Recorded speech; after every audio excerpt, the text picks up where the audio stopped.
decision to transfer? And how do you feel like I didn't have a good year at all my freshman year, so for me, getting out of that situation, it wasn't as tough because I knew I needed to make a change. So, but I would say committing to the school that I did, which is Alabama, that was pretty tough. But I just kind of had to say F it, let's do it. So.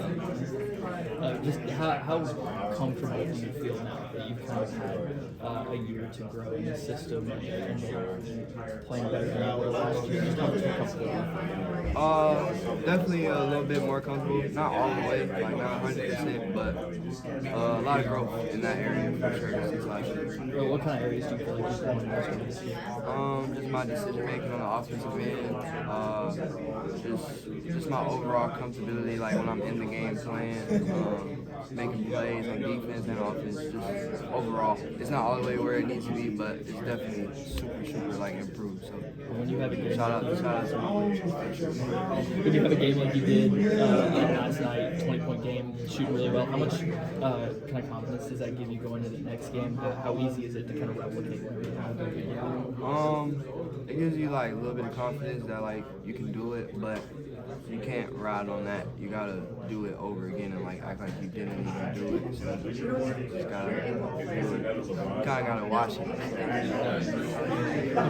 What has the last 24 hours been like for you? You got a couple texts on your phone after that game last night?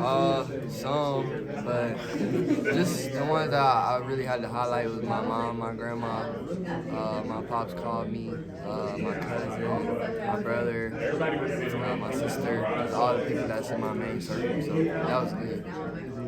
What are your initial impressions of Duke and kind of Cooper Flag when you watched them the last couple hours? They're just elite, simple as that, and we just gotta be ready to play.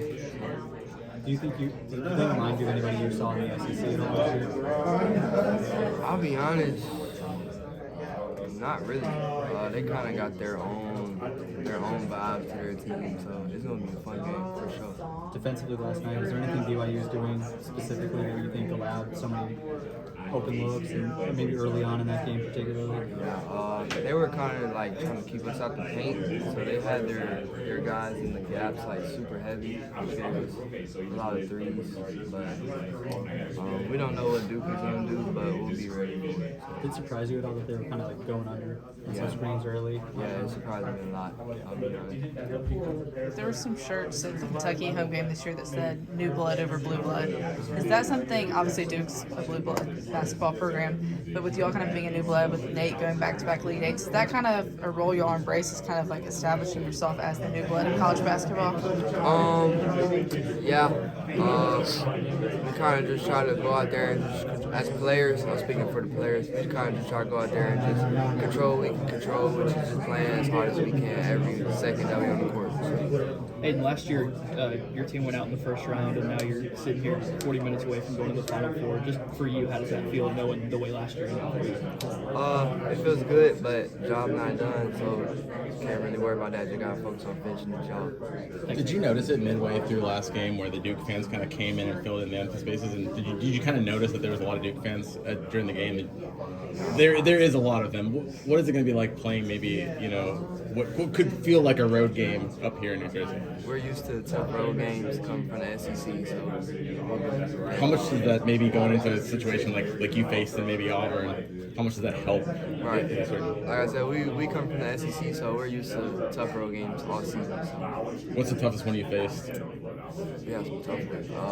Missouri was tough. Tennessee was tough. Kentucky was tough.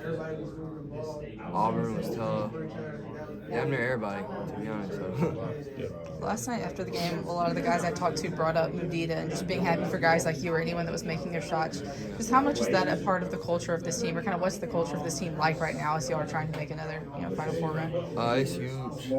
We just emphasize Mudita, which is just selfless love and just cheering for your teammate like you're cheering for yourself, being the hardest playing team and being the toughest team. So I would say that's our culture, those three pillars right there.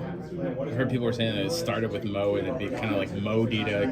Yeah. How much does he do to kind of maybe implement that? He does a lot, but that saying kind of came from last year when they went to the Final Four, and just how high character he was last year for the team, and it kind of carried over to this year, which has been super important for our success this year too. So shout out to him. Thanks, Aiden.